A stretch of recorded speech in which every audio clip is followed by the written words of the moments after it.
necessita diariamente.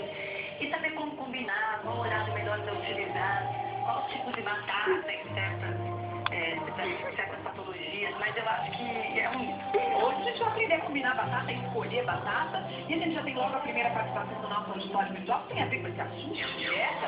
É verdade que comer batata com arroz engorda? Luana, nossa, doutora, você quer falar? Vai. Eu não quero. Vai,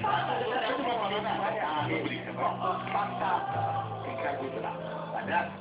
Vou aproveitar para dizer aqui, batata não tem só carboidrato, viu?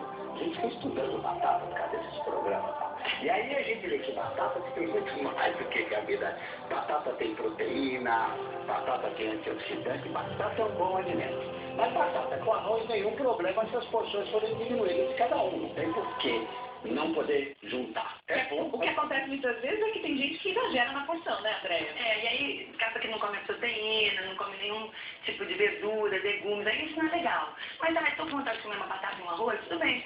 Você pega a porção que você deveria comer, vai 2, 6 colheres, dependendo de cada pessoa, dependente do metabolismo dela, né, de coisa consome.